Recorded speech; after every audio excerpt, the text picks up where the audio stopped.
Good morning बच्चों, 10 class में आप लोग का स्वागत है। सबसे पहले समास हम लोग पढ़ रहे थे। 4 वीडियो मैंने अपलोड कर दिया था और उसमें बहुत सारे बच्चों ने कहा कि सर हमें वीडियो समझ में आ रहा है। और समास जो था वो संस्कृत का सबसे हार्ड टॉपिक है। तो आइए चलते हैं। तो पुरुष समास में एक छात्रा ने कहा कि हमें बहुत अच्छे से समझ में आ रहा था, जिसका नाम था रिमझिम। वह अच्छे से बोली कि समझ में आ रहा है। तो चलिए, बहुत अच्छी खुशी की बात है कि बहुत सारे विद्यार्थियों का समझ में आ रहा है। तो आशा करता हूँ कि चलिए अब नेक्स्ट वीडियो हम लोग तत्पुरुष समास में आते हैं। तत्पुरुष समास में मैंने 5 वीडियो अपलोड कर दिया और 6वां वीडियो 5 वीडियो पढ़ा चुका हूँ। 6वां में सप्तमी तत्पुरुष समास में हम लोग को पढ़ना है। देखिए, सप्तमी तत्पुरुष समास में निपुण, दक्ष, कुशल, पटु आदि 1 2 3 4 5 4 यहाँ से लेकर और यहाँ तक। अगर ये 4 शब्द, समास 2 शब्दों के मेल से बनता है। अगर ये 4 शब्द किसी शब्द के पीछे जुटा हो, क्या चीज जुटा हो, तो उसे हम लोग सप्तमी तत्पुरुष आधार। जैसे सप्तमी तत्पुरुष में होता है में पद, वैसे ही जैसे बोलते हैं कि मैदान में बच्चे खेलते, तो मैदान क्या हुआ, मेरा आधार है। अगर वहां पर मैदान नहीं रहता तो बच्चे कहाँ खेलते, आप ही लोग बताएं। तो वहां पर आधार हो। जब समस्त पद को विग्रह करना हो तो पूर्व पद में सप्तमी विभक्ति के रूप लिखा जाता है। जैसे बालकेशु होता है सप्तमी विभक्ति में, उसी तरह से सु लगाकर हम लोग क्या करेंगे, इसको खंड करेंगे, समास विग्रह करेंगे संस्कृत में। चलिए देखते, कार्य निपुण है। यहाँ पर देखिए निपुण है, तो इसको अलग कर दिया ना, इसमें आ गया कि नहीं आ गया। 2 शब्द है इसमें, एगो कार्य, वह कार्य में क्या है, निपुण है। खंड कीजिए, कार्य में निपुण, तो आधार है। तो वह किस चीज में निपुण है, कोई भी कार्य हो, कार्य है वहां पर आधार है, वह व्यक्ति किस में निपुण है, कार्य में। तो कार्येषु क्या चीज, निपुण, इसमें सप्तमी विभक्ति लग गया। कर्म कुशला, वह कर्म में क्या है, कुशल है, दक्ष है। तो कर्मणि कुशला, छात्र शस्त्र निपुण, वह क्या चीज, शस्त्र में निपुण है, चलाने में हो या देखने में हो, चाहे कुछ चीज में हो, निपुण है। छत्रेषु निपुण। अब आइए कर्मधारय समास। अगला इसमें 3 टॉपिक है कर्मधारय समास में। कर्मधारय समास, जिस समास के पहला पद विशेषण तथा बाद वाला पद विशेष हो।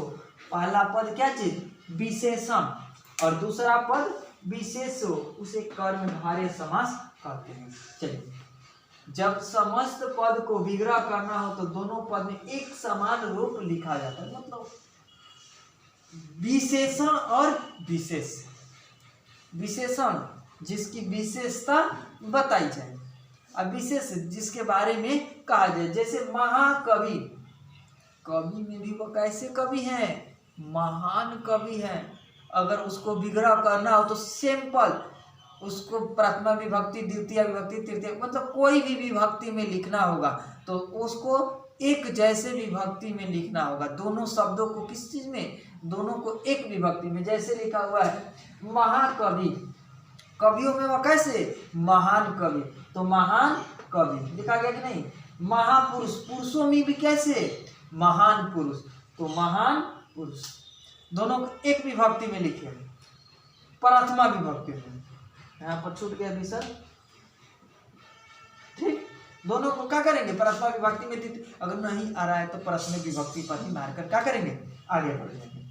अब आइए कर्मधारय समास में दूसरा, उपमेय और उपमान वाचक शब्दों के योग में कर्मधारय समास का प्रयोग होता है। उपमेय और उपमान वाचक शब्दों में, उपमेय और उपमान किसी की उपमा दिया जाए, या कलम या क्या चीज, मार्कर है, या मार्कर कलम जैसे दिखाई देती है। इसकी उपमा किस चीज से कही गई, कलम के। जब समस्त पद को विग्रह करना हो तो यू जोड़कर लिखा जाता है। इस शब्द में क्या किया जाता है, दोनों को अलग कर दिया जाता है और बीच में यू शब्द जोड़ दिया जाता है। देखिए यहाँ पर यू शब्द, देखिए घनश्याम, कमल चरण, चरण कैसा कमल के समान, तो दोनों को क्या कीजिए अलग कर दीजिए। अब बीच में क्या करिए यू को जोड़ दिए। सबसे आसान तरीका, दोनों को क्या करे अलग करे और बीच में क्या जोड़ दे यू जोड़ दे। अब आइए निंदा के योग में भी कर्मधारय समास होता है। तीसरा इसका कर्मधारय समास का, कर्मधारय समास का, निंदा के योग में भी कर्मधारय समास होता है। निंदा, किसी की निंदा हम लोग करते हैं उसमें क्या करते हैं कर्मधारय समास का प्रयोग करते हैं। जब समस्त पद को विग्रह करना हो तो कु का की शब्द, उसके आगे 3 शब्द लगा रहता है। कु का की जब लगा रहेगा तो आंख मूंद कर क्या मारिएगा कर्मधारय समास, जिससे आपको पता चले कि वह निंदा कर रहा है। शब्दों के लिए क्या चाहिए कुत्सित शब्द लिखते हैं, कुत्सित। जैसे कुमाता, कुमाता तो पहले क्या करेंगे कुत्सित लिखेंगे, किसके लिए कु के लिए, कुत्सित लिख दिए। और माता को झसके तस, कुमित्र, कुत्सित मित्र लिख दिए कि नहीं लिख दिए। उसी तरह से आ गया किम, किम, किम प्रभु, तो किम प्रभु, तो देखिए यहाँ पर लिख रहे हैं किम प्रभु, ठीक। तो यहाँ पर क्या लिखेंगे कुत्सित प्रभु। ऐसे बहुत सारा का पुरुष बहुत सारा है, तो हम लोग इसको ऐसे करेंगे कुत्सित लिखेंगे और जो शब्द है उसको जस के तस उतार देंगे। अब आइए द्विगु समास, ये संख्या का बोध कराएगा बच्चों, ये संख्या का बोध कराएगा। जिसमें संख्या का बोध होगा वह द्विगु समास कहलाएगा। जिस इसमें भारी पड़ रहा है केवल संस्कृत में, जब इसका हिंदी पढ़ाएंगे ना तो और अच्छे ढंग से समझा देंगे कि कौन सा समास किस समास में जा रहा है। उस समय आपको समझ में नहीं, तो पुरुष समास से ये कर्मधारय समास, उस समय और डिटेल से बताएंगे। इसमें थोड़ा विग्रह करने वाला ही हार्ड पड़ता है। चलिए जिस समास के पहला पद क्या चीज संख्यावाचक हो, संख्यावाचक जिसमें 1 2 3 4 5 6 7 8 9 10, उसको हम लोग क्या कहते हैं द्विगु समास कहते हैं।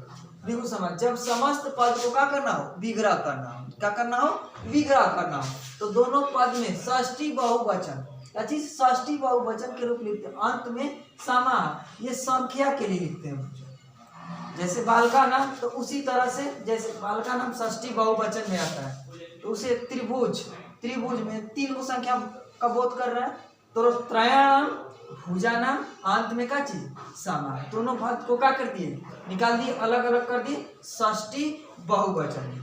पंचवटी, तो पंच में क्या चीज 5 की बोध हो रहा है, तो पंचा नाम, वाटा नाम और सामा। देखिए बच्चों यहाँ पर हमने होमवर्क दे दिया, इसको क्या करना है कि कुछ मतलब जैसे समास हमने लिखवाया है कहाँ तक द्विगु समास, तो द्विगु समास तक ही दिए हैं इसमें छांटने के लिए। और इसको क्या करना है जैसे हम यहाँ पर विग्रह किए हैं समास विग्रह, उस तरह से इसको विग्रह करना है, ठीक है। विग्रह कर कर उसके बगल में लिखना है कि कौन सा शब्द कौन सा समास में जा रहा है। इसको बनाइएगा 10 को है और इसी में से मतलब 1 2 आ सकते, ठीक है। Thank you.